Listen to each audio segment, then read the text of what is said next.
Hola, bienvenidos a otro seminario web del Centro de Estudios de Nutrición del Dr. T. Colin Campbell. Mi nombre es Vanessa Márquez, soy la coordinadora para alcance hispano del centro junto a nuestra directora ejecutiva, la doctora Belis Capó. Creamos estas maravillosas iniciativas para ustedes, nuestra comunidad, y el día de hoy estaremos conversando acerca de la salud hormonal. Y para ello hemos invitado a dos expertos y colaboradores del centro en muchísimas de nuestras iniciativas, la doctora Fabiola Monsiváis y el doctor y chef Jorge Castillo. Ambos son pioneros de la medicina culinaria en México. Así que mi recomendación es que tómese un vasito de agua, un tecito, relájese, aprenda y converse con nosotros acerca de todas sus dudas y preguntas que tengan, porque los doctores van a estar para ustedes. Bienvenida, Fabiola, Jorge, a este maravilloso seminario web. Hola, muchísimas gracias. Si me permiten, voy a compartir mi pantalla. Gracias por la invitación a Belis, a Vanessa, y gracias por la oportunidad de platicar con ustedes esta tarde. Adelante. Si ahí pueden ver mi pantalla. Gracias. Perfecto. Pues el día de hoy vamos a platicarles sobre la salud hormonal y cómo podemos promoverla de forma natural, lo más saludable posible. Vamos a comenzar con conocer un poco de nuestra salud hormonal. Las hormonas son sustancias químicas que tienen efectos en nuestra salud, tanto mental, física y emocional, y funcionan como una especie de mensajeros. Hay hormonas que funcionan para controlar el apetito, para controlar el peso, el estado de ánimo, el estrés. En este diagrama pueden observar algunos de los principales órganos que regulan nuestras funciones hormonales. Algunas de ellas dependen del cerebro, específicamente del hipotálamo y de la hipófisis, que están encargadas de producir ciertas hormonas para estimular a otros órganos que también producen hormonas. Por ejemplo, el riñón arriba tiene estos gorritos amarillos que son las glándulas suprarrenales, y estas son las encargadas de secretar adrenalina y cortisol, por ejemplo, que son las hormonas relacionadas con el estrés. También estimulan, por ejemplo, a la tiroides para la producción de hormonas tiroideas, al páncreas, al músculo, al hígado, a través de la hormona del crecimiento. También a los órganos como los testículos y los ovarios, que finalmente estas van a producir otras hormonas como testosterona y estrógenos, que a su vez tienen efectos en otros tejidos, como por ejemplo hueso, músculo, tejido mamario, útero, para poder realizar otras funciones. Nuestro cuerpo produce la cantidad precisa de cada hormona necesaria para realizar nuestras funciones y mantenernos saludables. Y como pueden observar en esta gráfica, tenemos muchísimas funciones en las que participan todas estas hormonas, y hay muchas hormonas. Existen ciertas prácticas de estilo de vida, incluido el ejercicio regular y la alimentación saludable, que ayudan a mantener a nuestro cuerpo en equilibrio. Y dado que algunos niveles de ciertas hormonas disminuyen con la edad, estas prácticas son fundamentales para mantener nuestra salud hormonal equilibrada, prevenir enfermedades y que podamos sentirnos bien. La actividad física mejora el flujo sanguíneo, por ejemplo, a los músculos, aumenta la sensibilidad de los receptores de la insulina en el músculo, lo que hace que se entreguen mejor nutrientes y algunas señales hormonales. Por ejemplo, la insulina es una hormona que se une a su receptor para permitir la entrada de azúcar o glucosa a las células para que la célula pueda utilizarla como energía. Si el azúcar no puede entrar a la célula, se queda en la sangre. Y es cuando el médico detecta que tenemos niveles altos de azúcar en la sangre y nos dice que tenemos prediabetes o diabetes. Estar físicamente activo aumenta los niveles de hormonas que mantienen además a nuestros músculos fuertes y que disminuyen con la edad. Por ejemplo, la testosterona o una hormona que se llama factor de crecimiento similar a la insulina, incluso la misma hormona del crecimiento. A su vez, el no hacer ejercicio, es decir, el sedentarismo, aumenta el riesgo de demencia, el riesgo cardiovascular y aterosclerosis, el riesgo de hígado graso, de diabetes, de pérdida muscular que se llama sarcopenia, entre muchísimos otros. Así que todo tipo de actividad física ayuda a mejorar la sensibilidad de la insulina, incluido el entrenamiento de fuerza y el cardiovascular. La alimentación alta en sodio, grasas saturadas, azúcares refinados, por el exceso de consumo de ingredientes de origen animal y ultraprocesados, modifican nuestra salud hormonal y la capacidad del cuerpo para enviar mensajes y repararnos. Además de dañar la salud humana, también están poniendo en peligro la sostenibilidad planetaria, consumiendo demasiados recursos como agua y produciendo, por ejemplo, una gran huella de carbono como la producción de gases invernadero.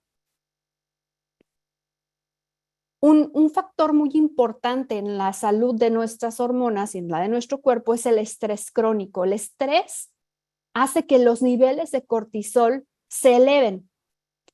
Cortisol elevado hace que, que se estimule nuestro apetito y aumenta también la ingesta de alimentos. Sobre todo buscamos cuando tenemos niveles tan altos de cortisol, es decir, de estrés, los alimentos que son altamente densos en energía, los que tienen más azúcares y los que tienen más grasas. Y esto pues conduce a un exceso de consumo de calorías y a la obesidad. Por eso es tan importante que introduzcamos en nuestra vida técnicas de manejo del estrés como meditación o ejercicios de respiración para poder controlar esos niveles elevados de cortisol. Una hormona muy importante es el estrógeno. Está involucrada en la salud reproductiva tanto femenina como masculina y está involucrada en el metabolismo de los carbohidratos, en la salud de nuestros huesos, en la salud cardiovascular y en la función inmunológica, es decir, nuestras defensas, y en la salud cerebral. Sus efectos los logra a través de su unión a receptores en los tejidos. Sin embargo, los niveles de estrógeno, cuando son demasiado bajos o demasiado altos, se han relacionado con diferentes afecciones de salud, tanto agudas como crónicas, que incluyen obesidad, trastornos metabólicos y cáncer. Todas nuestras elecciones alimentarias contribuyen a las fluctuaciones de estos niveles de hormona. La alimentación, que está compuesta principalmente de azúcares refinados y productos de origen animal como el colesterol, están ligados directamente a niveles más altos de estrógeno, que son un factor de riesgo para el cáncer de mama, cáncer de ovario, obesidad y enfermedades endocrinometabólicas. Alimentos, por ejemplo, como la soya, que contiene genisteína, que es un fitoestrógeno, estimula los receptores que favorecen salud hormonal y bloquea a aquellos que nos enferman. Hay dos tipos de receptores de estrógeno, los alfa y los beta, y de acuerdo al sitio en el que se encuentran, se ejerce una función cuando el estrógeno se conecta en él. Por ejemplo, los receptores beta, como pueden ver aquí, promueven la proliferación de células, promueven que se dividan más y hace que algunas células mueran. Los receptores alfa tienen el efecto contrario. Entonces, los receptores beta inhiben la proliferación, la diferenciación de las células y promueven la apoptosis. Cuando hay problemas, por ejemplo, un cáncer que está creciendo, hace que la célula cancerígena se muera y disminuye que siga creciendo. Los alfa, por el contrario, estimulan, tienen el efecto contrario, de manera que de acuerdo al sitio en el que se encuentran tienen un efecto. Por ejemplo, los estrógenos que nos dan como terapia de reemplazo hormonal, las hormonas, esas generalmente se pegan a los receptores alfa y ejercen sus efectos hormonales en el tejido mamario, en el tejido en el uterino, pero también, por ejemplo, para el hueso, para promover la formación de hueso. Sin embargo, el hígado tiene receptores alfa, que son a los que se unen estos estrógenos y promueven que se formen materiales de coagulación. Por eso es que la terapia de reemplazo hormonal está relacionada con un aumento en eventos tromboembólicos. Sin embargo, los receptores beta no están en el hígado, están más, por ejemplo, en los huesos y son los que están relacionados con la salud ósea. La genisteína, que es un fitoestrógeno en la soya, tiene 30 veces más afinidad para los receptores beta que los alfa, es decir, estimula más a los receptores benéficos de los estrógenos que a los alfa. Hay alimentos, por ejemplo, como el huevo, que son ricos en colesterol, que favorecen el aumento de 27-hidroxicolesterol, que estimula los receptores estrogénicos que favorecen enfermedades al estimular más a los receptores alfa. Sí hay estudios que sugieren que los fitoestrógenos tienen efectos promotores de bocio y de hipotiroidismo, pero por otro lado mejoran la sensibilidad de la insulina y mejoran el hígado graso, la inflamación y la salud cardiovascular. Esta es una de las revisiones de fitoestrógenos más completa, con mayor evidencia, es del 2020, que sugiere los efectos, o ha estudiado los efectos en diferentes etapas de la vida. Y ahí pueden ver que sí dice que algunos de estas sustancias, como la genisteína, tienen efectos de producir bocio. Sin embargo, esto se encontró a dosis de fitoestrógenos muy altas, más de 77 miligramos, y sobre todo en personas que tenían padecimientos y antecedentes familiares de hipotiroidismo. Entonces, ¿qué es lo que tenemos que hacer? ¿Evitarlos? No, lo que se sugiere es que no consumamos más de 2 o 3 porciones de los equivalentes de fitoestrógenos de soya al día, es decir, una porción de soya equivale a 15 miligramos de fitoestrógeno y sería, por ejemplo, 3 onzas de tofu o 8 onzas de leche de soya. Y tratar de evitar consumir un exceso, pero además aumentar nuestro consumo de yodo para evitar estos efectos. Habitualmente un adulto necesita 150 microgramos al día de yodo y podemos obtenerlos perfecto de la dieta. Por ejemplo, el nori, las algas de nori son una buena fuente de yodo, y por cada gramo de nori hay más o menos 40 miligramos de yodo. El wakame tiene, por ejemplo, casi 66 miligramos de yodo. Un cuartito de cucharada de sal tiene 71 microgramos de yodo. Entonces, fácilmente podemos obtener el yodo de nuestra alimentación y evitar estos problemas. Reemplazar una dieta alta en carnes rojas y alimentos procesados y refinados con una alimentación rica en granos integrales, semillas, legumbres y vegetales, por ejemplo, crucíferas como brócoli y coliflor, ayuda mucho a reducir los niveles de estrógenos y por lo tanto el riesgo de cáncer. Este artículo que se ve aquí abajo, de hecho, muestra que el sustituir la proteína animal por proteína vegetal disminuye el riesgo de cáncer y de muerte por enfermedades cardiovasculares. Las proteínas de la dieta son el origen de los aminoácidos que necesitamos para crear otras proteínas en nuestro cuerpo. Por ejemplo, tenemos proteínas en los músculos para podernos mover, que se llaman actina y miosina. Tenemos proteínas en nuestro metabolismo que son enzimas, tenemos proteínas que funcionan dentro de la traducción o de la elaboración del DNA, es decir, de nuestros genes. Tenemos el colágeno, que es una proteína. Entonces, todas estas proteínas son muy importantes Y también hay hormonas hechas de proteínas. De manera que el consumir proteínas es importante, sí, y podemos obtenerlo perfectamente bien de una alimentación basada en plantas. De hecho, de acuerdo a lo que les he estado platicando, este artículo es lo más recomendable, el consumir proteínas de origen vegetal y no de origen animal. Las hormonas peptídicas tienen un papel muy importante en la regulación de muchos procesos de nuestra fisiología. Por ejemplo, el crecimiento o la energía, el apetito. Los expertos recomiendan que consumamos 0.8 gramos por kilo de peso corporal de proteínas.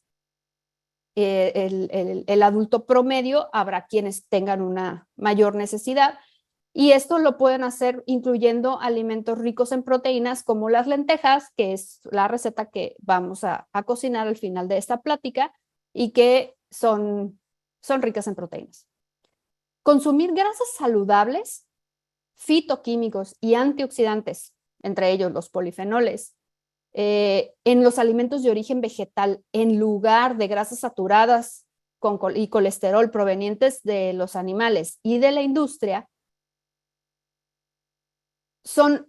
ayudan a disminuir la resistencia a la insulina, a disminuir el apetito, como pueden ver aquí, a disminuir la inflamación, a disminuir el estrés y la ansiedad, porque disminuyen los niveles de cortisol, que son los que nos exponen a enfermedades cardiovasculares y enfermedades como Alzheimer. Estas grasas saludables las pueden encontrar en aguacate, almendras, cacahuates, semillas y nueces. Y es importante enfatizar que el mayor beneficio proviene de sustituir las grasas saturadas, es decir, alimentos, pollo frito, queso, comida rápida, que son los principales orígenes de este tipo de grasas en una alimentación occidental, por grasas saludables, como las que están dentro de los omega 3, poliinsaturadas, monoinsaturadas. Otro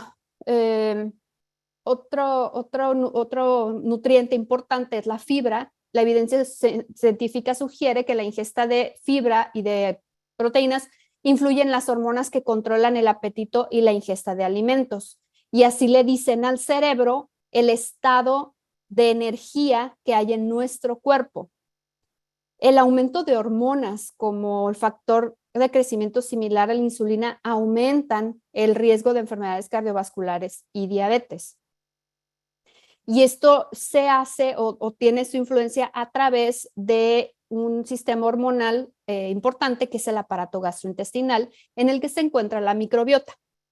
La microbiota intestinal son las bacterias que están dentro de nuestro intestino y se encargan de fermentar la fibra, producen ácidos grasos de cadena corta como el propionato, acetato y butirato, que nos ayudan a controlar el peso, el peso corporal, al aumentar la quema de calorías y promover la saciedad mediante la secreción de hormonas como péptido pancreático, péptido similar al glucagón, y prevenir la resistencia a la insulina.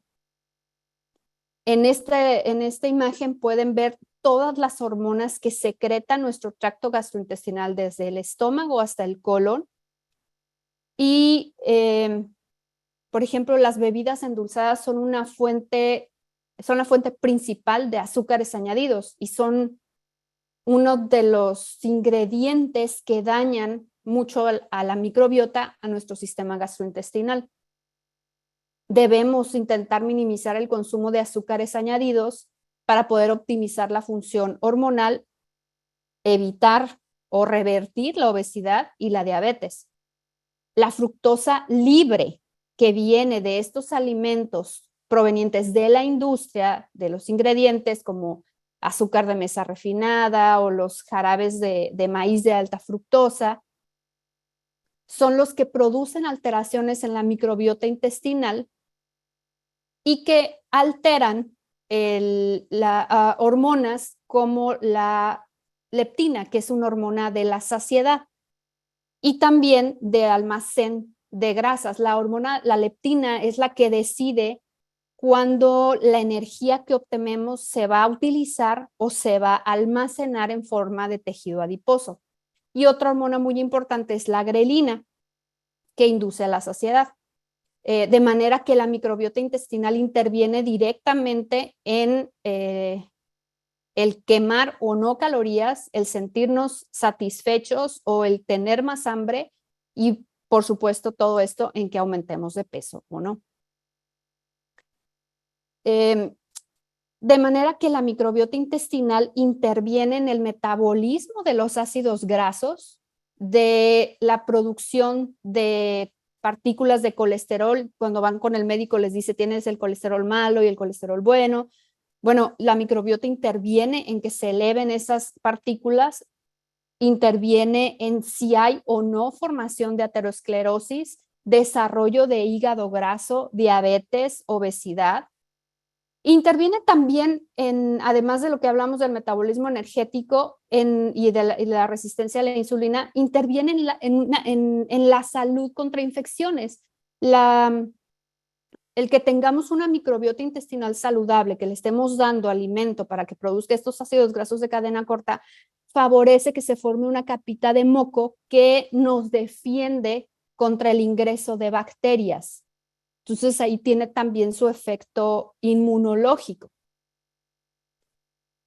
El aumento de peso está directamente asociado con desequilibrios hormonales que pueden provocar complicaciones con la sensibilidad de la insulina y la salud reproductiva. De hecho, la obesidad está fuertemente relacionada con el desarrollo de resistencia a la insulina y diabetes, mientras que perder ese exceso de peso está relacionado con mejoras en la resistencia a la insulina y un menor riesgo de diabetes y de enfermedades cardíacas.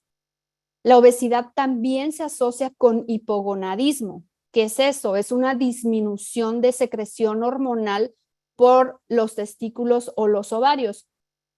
Esto significa que la obesidad está fuertemente relacionada con niveles más bajos de hormonas reproductivas, testosterona específicamente en los hombres, y en mujeres contribuye a la falta de ovulación, que son las causas más comunes actualmente de infertilidad.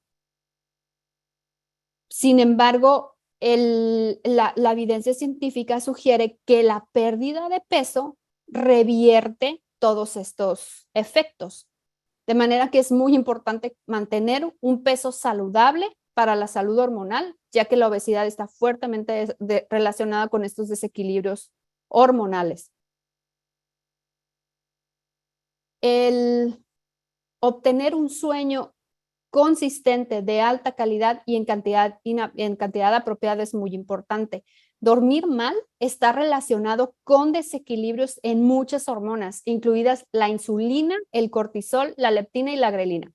Por ejemplo, la privación de sueño no solo afecta la sensibilidad a la insulina, sino que la falta de sueño se asocia también con un aumento en los niveles de cortisol que incrementa la resistencia a la insulina, aumenta la grelina y disminuye la leptina. ¿En qué se traduce todas estas hormonas que dije? Bueno, en que el no dormir nos da más hambre y buscamos alimentos con más calorías para poder alimentarnos. Es cuando tenemos más esa necesidad de trabajamos muy duro, necesitamos premiarnos y nos premiamos con comida. Además, nuestro cerebro necesita dormir sin interrupciones para poder pasar a través de todas las etapas del ciclo de sueño, lo que favorece la liberación de hormonas, como cuál es la del crecimiento, que es muy importante y se secreta solamente durante el sueño profundo. Con esto termino mi intervención. La salud no puede comprarse, pero puede ser una increíblemente valiosa cuenta de ahorros. Muchísimas gracias. Ahora les voy a dejar con Jorge, que es chef y es cirujano maxilofacial y les va a hacer la demostración de una receta. Gracias. Bueno, hola a todos, a todas. Me da gusto estar con ustedes esta tarde. Vamos a preparar, con relación a lo que platicó Fabiola ahora, vamos a preparar algo verdaderamente sencillo. Hay algunas variaciones desde el punto de vista gastronómico y compra de insumos, Por lo tanto, si tienen alguna pregunta, me encantará que nos las hagan. Buscaremos respuesta para ello. La receta es dal con brócoli. Dal es un clásico de la cocina de la India y se prepara con lentejas. Usualmente las lentejas que se usan son estas lentejas, que son lentejas, hay gente que le llama anaranjadas, hay gente que le llama rojas.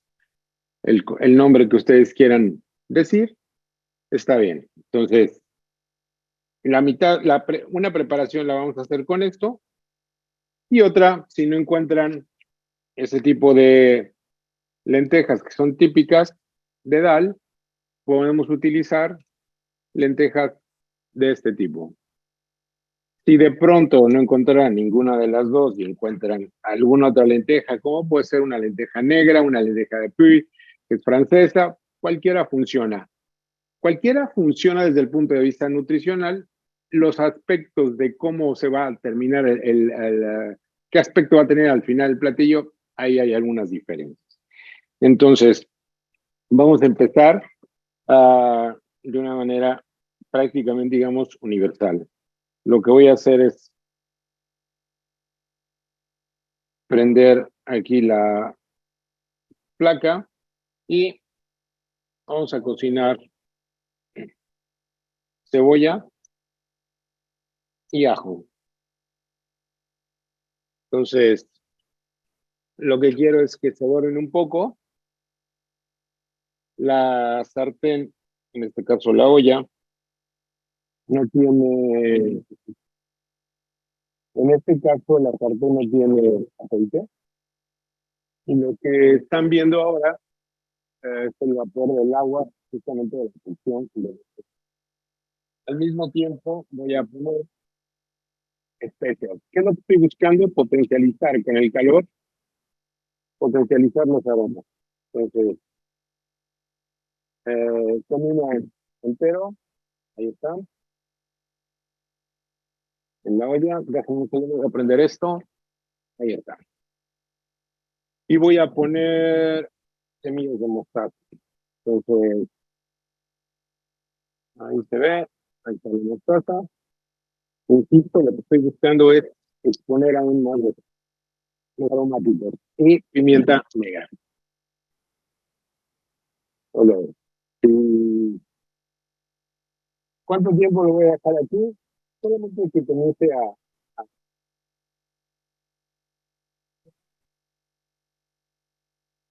necesito los moviendo, la respuesta es no. Entonces, en esta parte voy a mover un poquito la olla. Ahí está. Se ven las especias. ¿Se queman? No, no se queman. No se queman. No tengan miedo a los problemas. La cebolla y el ajo a pesar de que están picados, finamente cortados de una manera delicada, al final del día me van a dar una textura que no la necesito. Entonces, ahora vamos a ver qué puedo hacer. La pregunta es, ¿se me está quemando alguna parte? ¿Qué puedo hacer? No le puse aceite, con un poquito de agua. Y ya, la cebolla, al tener una gran cantidad de azúcar, va a comenzar a dar notas de caramelización y ya está. Y se ve el fondo de la olla. No tengo absolutamente nada peor. La receta la van a ver más adelante. Dice que tengo que ponerle en este momento, después del ajo, la cebolla, el comino, la mostaza y la pimienta, le voy a poner agua. Ahí está. Y en este momento, como no quiero darle una textura demasiado violenta por la cebolla y por el ajo, entonces lo que voy a hacer ahora es pasarle la licuadora de inmersión. Entonces, a velocidad baja en mi licuadora de inmersión.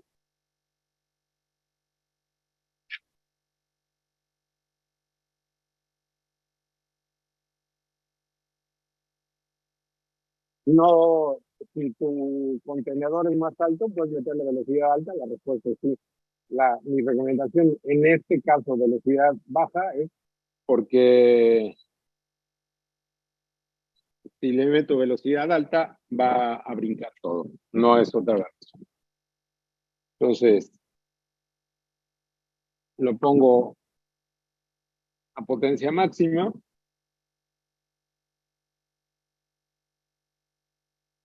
Y ahora voy a agregar chile. El chile que podemos recomendar puede ser o serrano o puede ser jalapeño, cualquiera de los dos. Y el nivel de pungencia, el nivel de esa sensación picante, la vas a poder regular quitándole más o menos semillas. En este caso las dejé completas, sin quitarle nada. Tengo jengibre, igual, el jengibre lo obtuve con una microplano, así que está verdaderamente fino. Ahora, la combinación de especias, esto no es como la cocina dulce, en donde las proporciones obedecen a un protocolo bastante estrecho. Aquí, si de pronto dices o encuentras que nuestra sugerencia alimentar del comino está baja, ¿le puedes subir? La respuesta es sí. Si tu comino resulta muy, muy, muy expresivo, lo puedes reducir. Si resulta no tan expresivo en un comino un poco oxidado, entonces puedes jugarla con las proporciones. Entonces pusimos chile, jengibre y cúrcuma. Si Fabiola mencionaba que lo que necesitábamos era, entre otras cosas, mejorar nuestro sistema hormonal para una respuesta antiinflamatoria, una respuesta inmunológica adecuada, tienes todos los ingredientes. ¿Necesito que hierva esto? No, no necesariamente.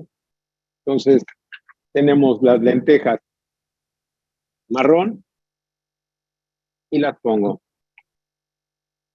Ahí está. En el caso de la mayoría de las fabáceas, como los garbanzos, como las alubias, como los frijoles, lo recomendable es darles un remojo durante varias horas. Después esta agua no la puedes utilizar, la tienes que desechar y colocar. En el caso de las lentejas, no es tan solicitado esto. Puedes omitir ese paso, la respuesta es sí. Entonces, ya tengo todos mis ingredientes y en este momento lo voy a dejar cocinar. Hay una gran diferencia. Cuando yo utilizo lentejas oscuras, más o menos se va a llevar una cocción de 18 minutos. Entre 17 y 19 minutos voy a lograr una textura al dente, lo suficientemente firme, no tanto que me cueste trabajo morderlas, pero no demasiado suaves. La diferencia, por ejemplo, cuando utilizas unas lentejas francesas, es que son todavía más consistentes. La cocción va a tener que ser más prolongada. Sin embargo, cuando la receta típica de Dal busca lentejas rojas, las cocciones normalmente se van cerca de un 50% menos. Entonces, si esto va a estar en 18 minutos, entonces cuando lo preparo con las otras lentejas, va a durar mucho menos la cocción. Bien, entonces ya no hay nada más que hacer con esto. Voy a esperar 18 minutos y en 18 minutos termino mi preparación. Como no tengo 18 minutos, entonces paso a la siguiente fase. Después, en el caso de las lentejas rojas, esto es lo que obtuve. Es decir, cambian este color a este color, ¿sí? Y me puede decir, bueno, sí, por la cúrcuma. No, realmente van a cambiar solitas de color. La cúrcuma les va a ayudar a conservarlo, simplemente. Entonces, ahí está hirviendo ya mi preparación. La ventaja de esta parrilla es que de esta placa es que verdaderamente. Ok. Recomendaciones. El brócoli, córtalo déjalo en reposo al menos 40 minutos. Entonces, es la manera como la actividad enzimática propia de las crucíferas, puntualmente, en este caso, del brócoli, va a permitir obtener mejores productos. Entonces, yo lo corto y me lo como. No te va a hacer daño, pero si lo que quieres es exponer los beneficios nutrimentales, córtalo y déjalo reposar. Entonces, siempre sugerimos eso, córtalo, déjalo en reposo, en refrigeración, sí, está bien. Voy a apagar un poco esto. Ahí está. Para que se vea cómo está el vapor. Igual se ve esta cámara. Listo. Entonces, mi dal ya está después de, en este caso, estas lentejas tardaron 10 minutos, grosso modo, y lo único que me falta es agregar el brócoli. Hay una gran diferencia. Si no estás tan acostumbrado a este tipo de lentejas, lo que la gente te va a decir es, ¿te pasó la mano de cocción? La respuesta es no. Estas siempre te dan una consistencia un tanto más pastosa, un tipo más mushy, algo más untuoso. ¿Se van a deshacer? No, no se van a deshacer, simplemente es una característica. Y nuestra sugerencia es, cuando ya estés cerca del final, que falten 3 minutos, adiciona esos brócolis que cortaste con anticipación, cocínalos a fuego bajo, muy bajo, 3 minutos y será suficiente. Entonces, en este caso ya tenía todo listo. Bien, mi plato principal, dal, ya está listo. ¿Con qué lo voy a presentar? Bueno, en este caso, vamos a quitar esto de aquí un segundo para que podamos montar. Y aquí en este lado voy a poner mi plato de servicio. Aquí está. ¿Con qué se les ocurre que pueda ir? Exacto, con arroz. Es un arroz integral, es un arroz sin más pretensiones, simplemente se lavó, se cocinó de una manera prolongada con una relación de agua generosa y ahí lo tenemos. Entonces, ese arroz no tiene prácticamente ningún sabor. ¿Cómo podríamos darle una presencia mucho más aromática, con mucho más sabor, continuando con esa idea de cocina de la India? Pues muy sencillo. Tenemos un chutney. Entonces, el chutney no es otra cosa más que la mezcla de especias más algo de fruta que le da dulzor y una acidez. Y además lo exacerbamos con algo más de acidez. Puede ser vinagre de manzana, puede ser jugo de limón. Entonces, en este caso hicimos un chutney de cilantro y con espinacas.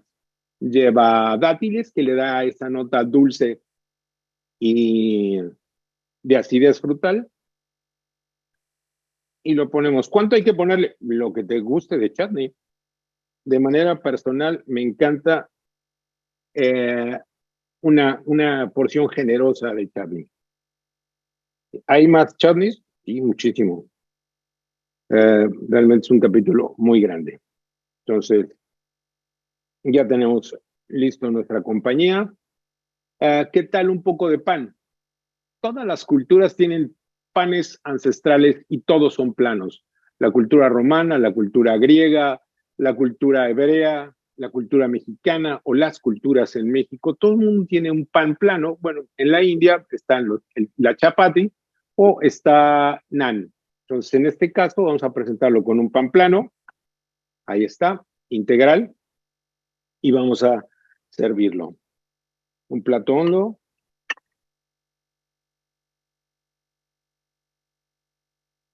Y mientras nuestras otras lentejas siguen cocinándose. ¿El sabor es igual? No, es verdaderamente diferente, aunque son lentejas.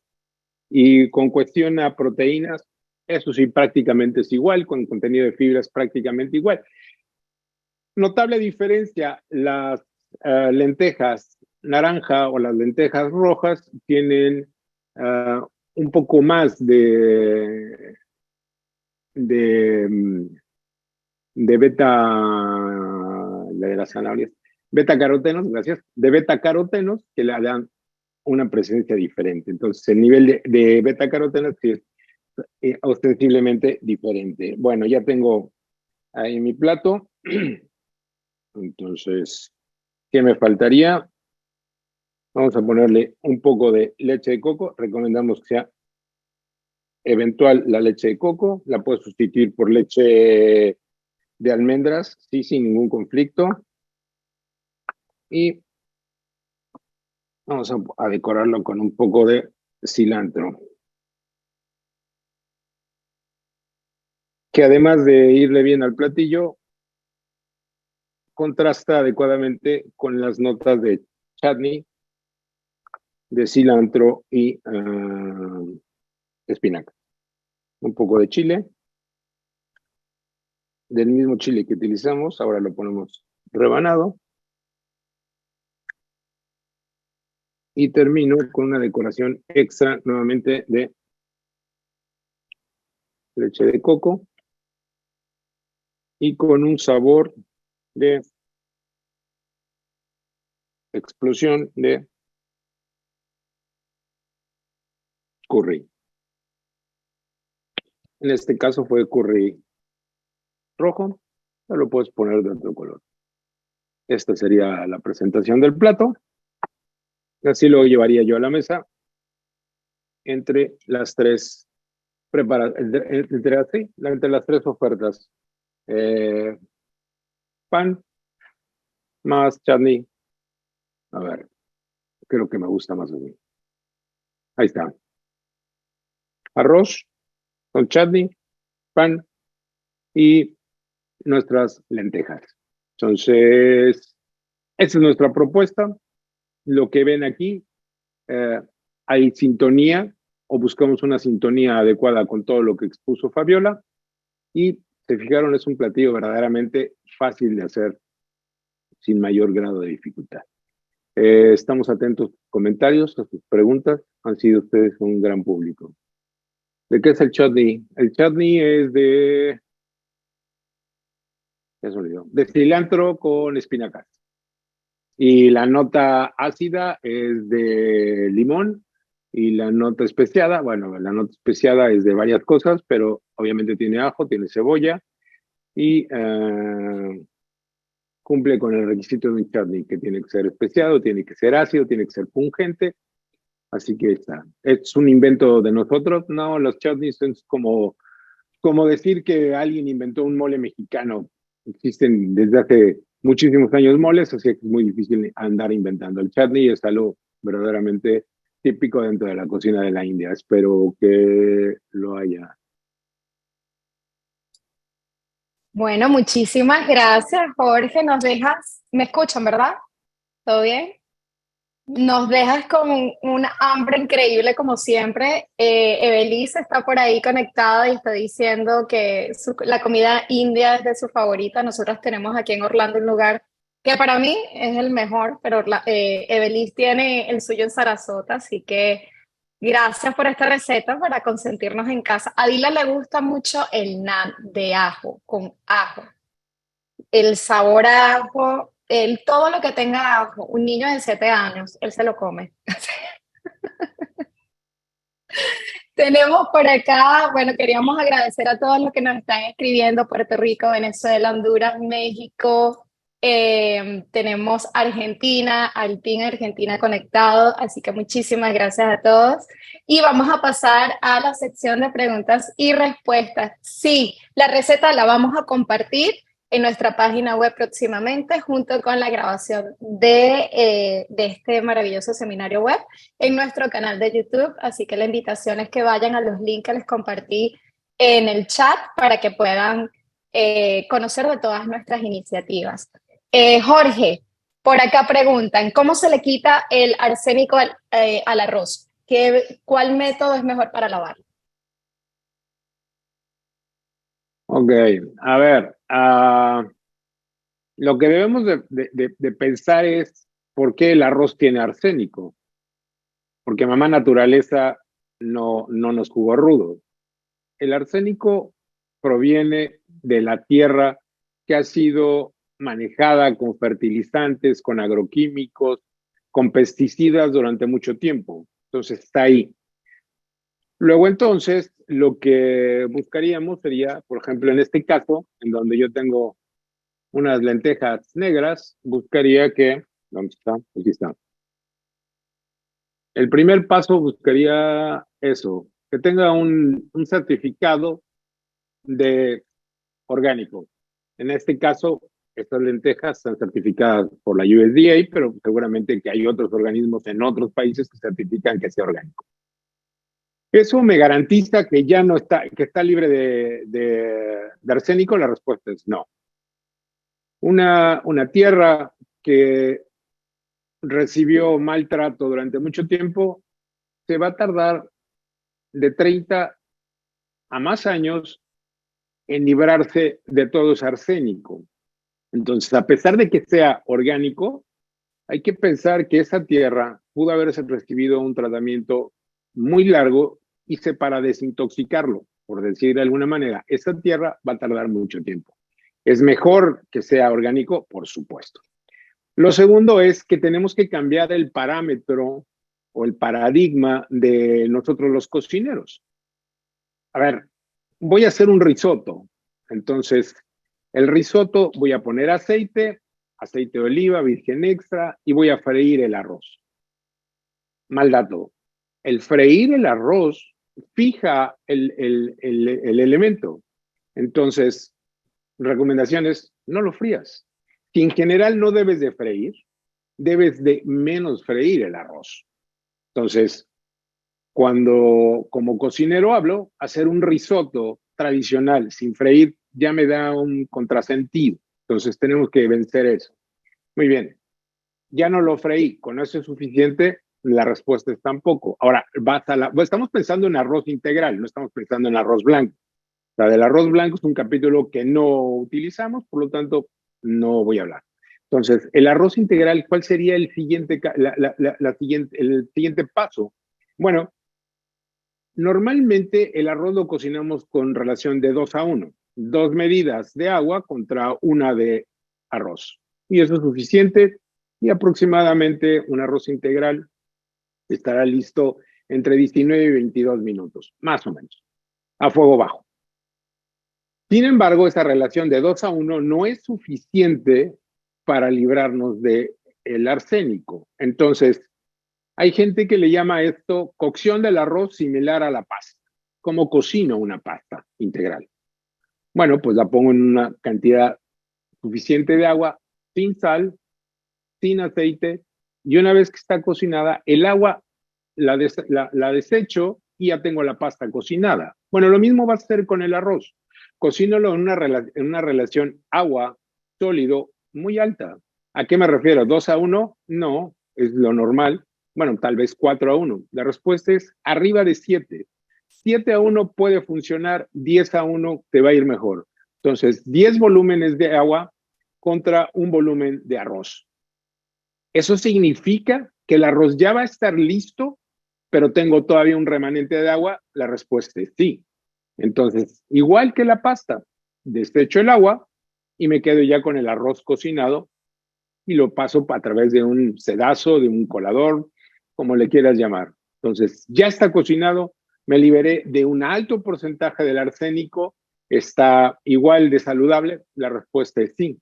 Entonces, con eso ya puedes pensar que tus niveles de arsénico están bastante controlables. Aún así, lo recomendable es no exceder del consumo 2 veces por semana, 3 veces por semana, máximo está bien para el arroz. Esperemos que pronto ya tengamos muchos campos con producciones adecuadas de arroz sin arsénico, pero mientras, eso es lo que podamos decir. No sé si me hice bolas o contesté bien. No, perfecto, Jorge. Además, muchos de nuestros platos tradicionales de nuestros países utilizan el arroz. Es muy importante esta información también.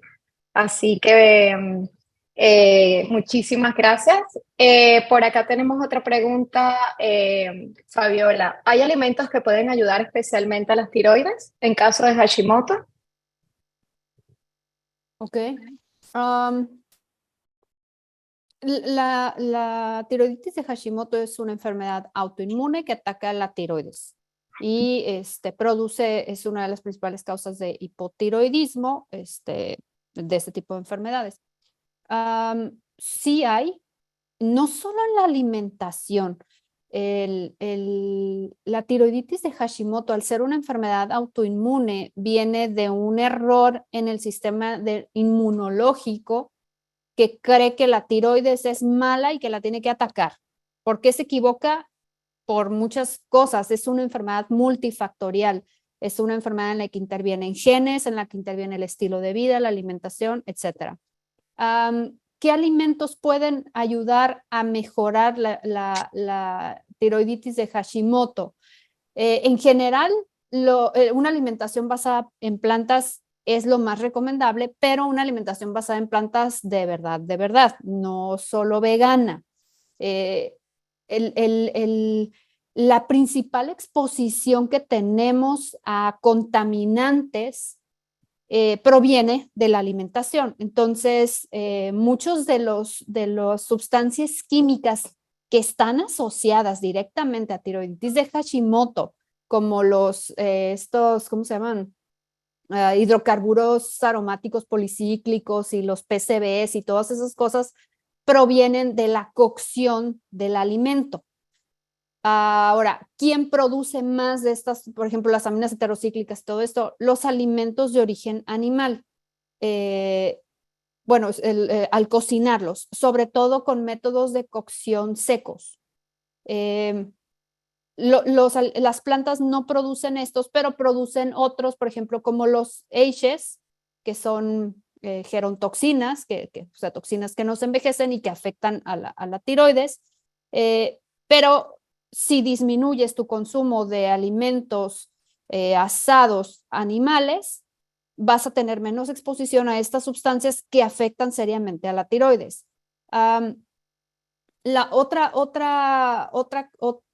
Algo que puede ayudar en la tiroiditis de Hashimoto, por ejemplo, además de evitar todas estas sustancias químicas, en nuestra alimentación es mantener un consumo adecuado de yodo, que eso sí lo mencioné, y lo pueden hacer con el consumo de algas como el nori o el wakame. El kombu no lo recomendamos porque tiene demasiado yodo y mucho yodo no es bueno para la salud.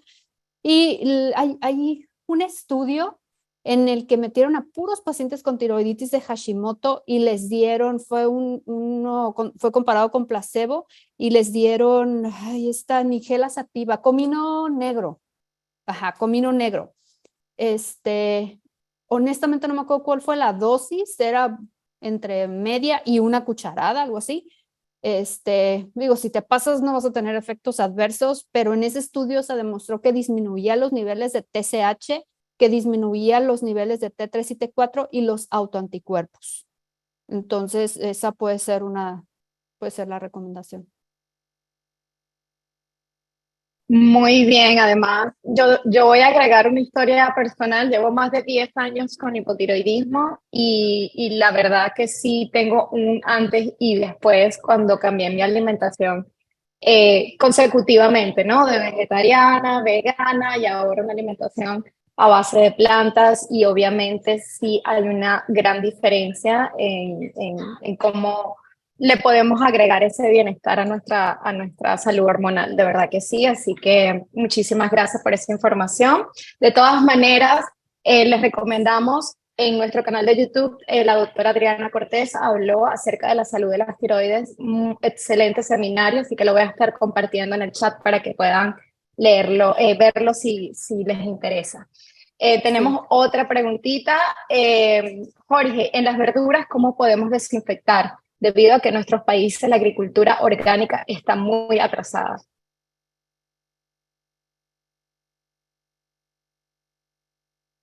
Ok.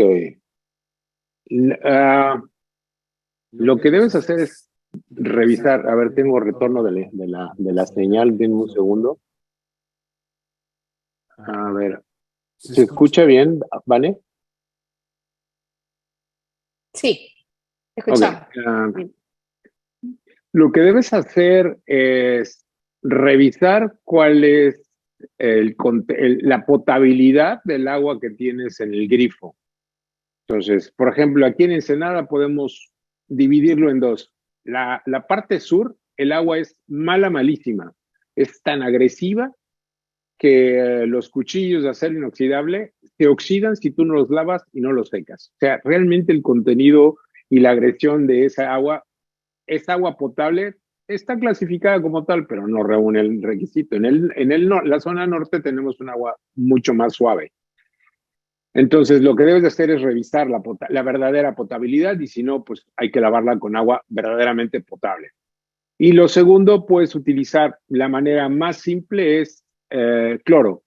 El hipoclorito de sodio, que te lo venden como un blanqueador para la ropa o para muchas cosas, bastan apenas 3 o 4 gotas por litro de agua y con eso lo puedes hacer. Entonces, las lavas y luego si necesitas por alguna razón darles un proceso de mayor sanitización, pues la remojas eh, con 3 minutos en esa agua. Dícese de fresas o de algún tipo de hojas en donde necesito mayor certeza que simplemente una lavada por fuera como puede ser la fruta.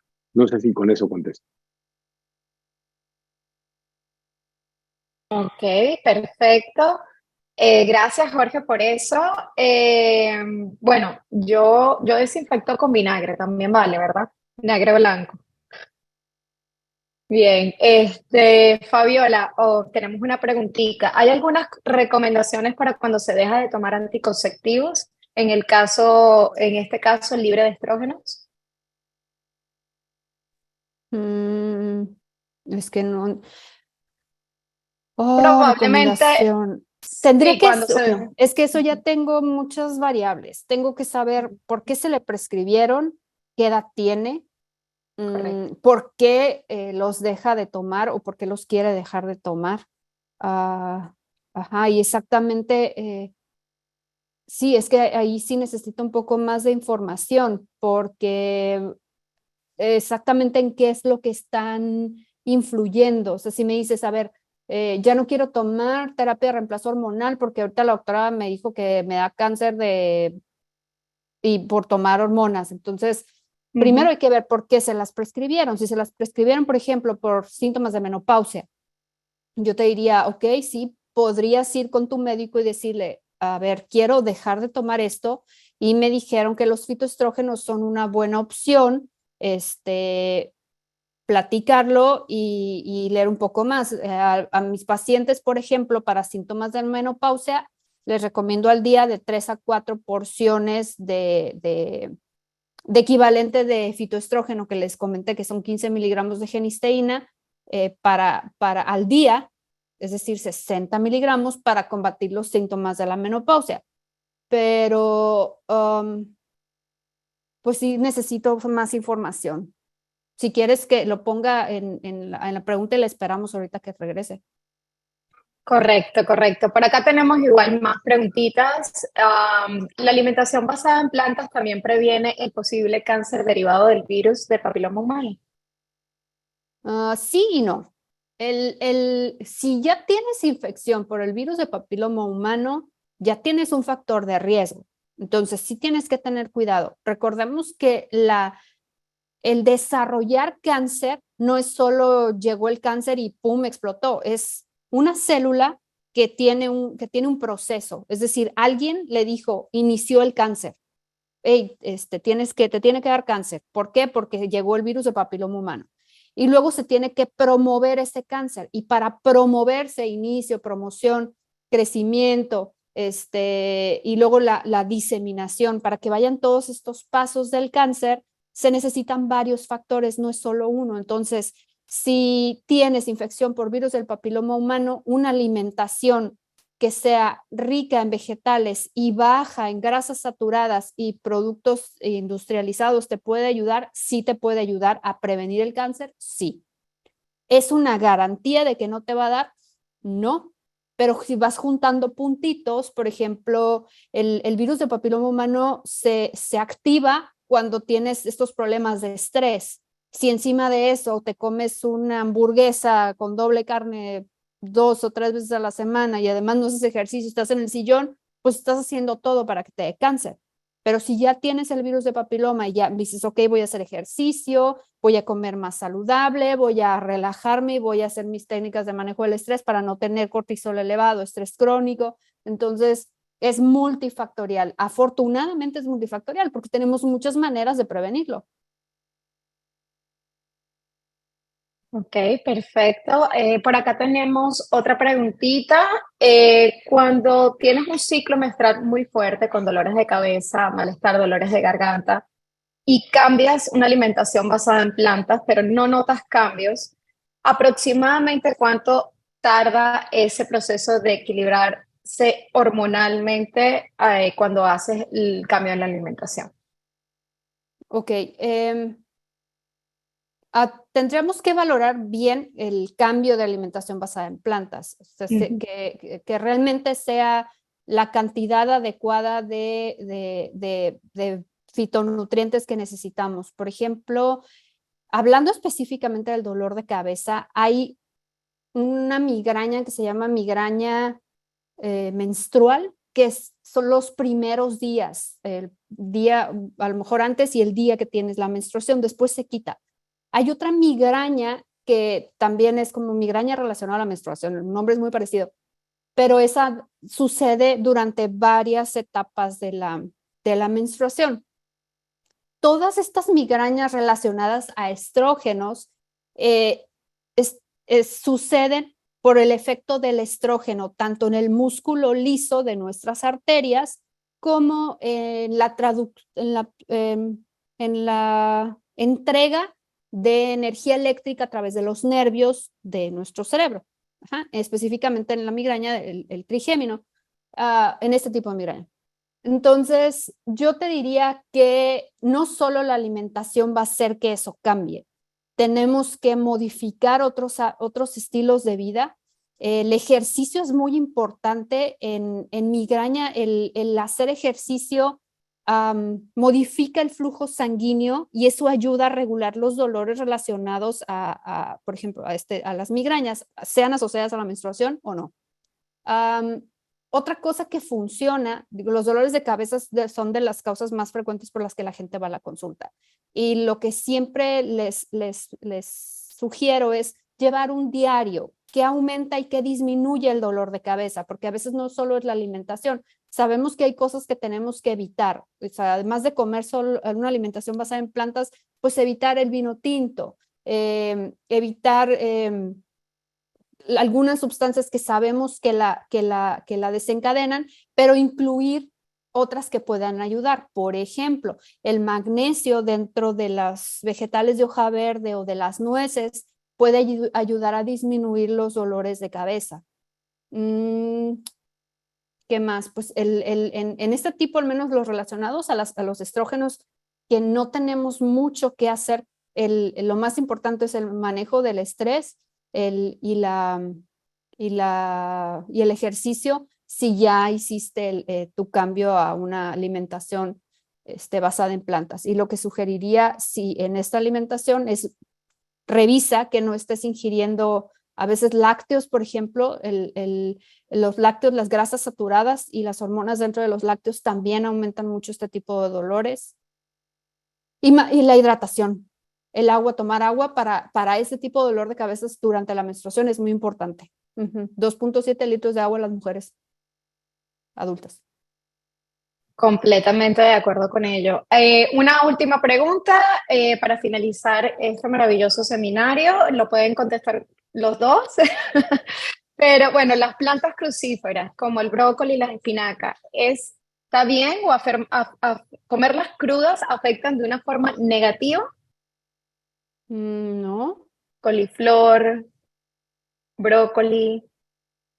Que te afecten de una forma negativa, no. Digo, lo que se recomienda para mejorar sus bondades es se llaman? Blanquearlas. Como Blanquearlas. blanquearlas, correcto. Ajá, Ajá. y sí, mucha gente está preocupada por los efectos antitiroideos Correcto. de las crucíferas. Pero si dices, bueno, voy a sobrecocinar el brócoli para que no tenga estos efectos, pues ni vas a tener los efectos positivos ni los negativos. Entonces yo te diría que las blanquees, las consumas, o no te vas a comer 1 kilo de brócoli diario, todo con moderación, y procura ser más atento en la cantidad de yodo que estás consumiendo para que tu tiroides tenga lo que necesita para hacer hormona tiroidea. Correcto. Bien, Jorge, ¿algo que agregar? Sí, vi algo que me gustó la pregunta, ya no la tengo aquí, que era con relación a ghee y a coco. Entonces, Ay, no la vi, debe ser que está en el chat. tengo un par de minutos para contestar eso del ghee y del coco. Sí, claro, por supuesto, es que no la veo acá, ¿tú la tienes ahí? Bueno, Déjame un momentico a ver si la veo. ok. La pregunta era simplemente qué pensabas sobre el ghee y el aceite de coco. Ok. Ok. Lo primero que se me ocurre es, para todos aquellos que no saben, o ponernos en sintonía sobre ghee, cuando yo tengo una mantequilla, tengo un sólido. Conceptualicemos mantequilla, es una emulsión sólida, es decir, tengo grasa y tengo agua. ¿Cómo se califican las mantequillas desde el punto de vista europeo? Con contenidos de grasas butílicas, es decir, con grasas saturadas. Una mantequilla buena en Francia debe de tener por ley arriba del 82% de grasa butírica. El resto son sólidos, como carbohidratos, hidratos de carbono, agua. Luego entonces, cuando tengo esa emulsión y la someto a calor, lo que voy a hacer es evaporar el agua. Es decir, si evaporo el agua, solamente voy a dejar básicamente 2 componentes, sólido y grasas. Los sólidos se van a comenzar a tostar y se van a ir a depositar hacia el fondo del contenedor, que lo tengo en un fuego suave. En ese momento, esa mantequilla tiene aromas de avellana. Y es típico en la cocina francesa que te pidan una mantequilla de avellana. No es otra cosa más que una mantequilla clarificada, que se puede utilizar dentro de la cocina libanesa como tal, sí, para hacer unos belehues, algunas otras cosas. Luego entonces, cuando ya lo quito del fuego, quito los sólidos que se van a tostar, tengo entonces solamente grasas butíricas, es decir, grasas saturadas al 100%. Y si lo que estoy buscando es evitar grasas saturadas, pues lo único que estoy haciendo con el ghee es tener grasas saturadas. Ahora, en nuestro medio, el ghee es extraordinariamente costoso, pero dices, bueno, ¿y lo puedes hacer? Sí, mantequilla, la someto a un calor suavecito, quito sólidos, el agua se evaporó, ya tengo ghee. Pero la sencillez de esto no significa que sea sano o que sea recomendable. Ahora, ¿qué es el coco? El alto porcentaje también son grasas saturadas. Luego entonces, por un lado, ghee, que son grasas saturadas de origen animal, grasas butíricas, y del otro lado tengo grasas saturadas del coco. Mi recomendación es que no utilices ninguno. Lo que tienes que quitar de tu vida son grasas saturadas. Y las grasas saturadas no nada más te los dan los animales, también te los dan algunos vegetales, por ejemplo, el coco. Las grasas tropicales, muy frecuentemente utilizadas en algunas cocinas de América, como puede ser la cocina de Bahía de Brasil, pues entonces no utilices eso. Esa es mi recomendación. No ghee, no coco, no necesitas aceite. Bueno, muchísimas gracias al doctor y chef Jorge Castillo, Fabiola, la doctora Fabiola, muchísimas gracias. Siempre es un placer y un honor tenerlos. Si quieren comunicarse con con la doctora Fabiola, pueden hacerlo a través de su email o nos pueden escribir y los ponemos en contacto con ambos para que puedan hacerle consultas privadas y de todas maneras invitarlos como siempre en nuestra página web tenemos un montón de recursos, artículos, recetas, más de 600 recetas de las cuales nos sentimos súper orgullosos de contar también con unas del doctor y chef Jorge Castillo y con muchas inclinaciones y con muchas, ¿cómo le decimos? Inspiraciones culinarias de muchos países. Así que gracias por acompañarnos en esta oportunidad. Y hasta la próxima. Hasta luego todos. Muchas gracias. Gracias. Gracias. Saludos, Marcela. Hasta luego, nos vemos.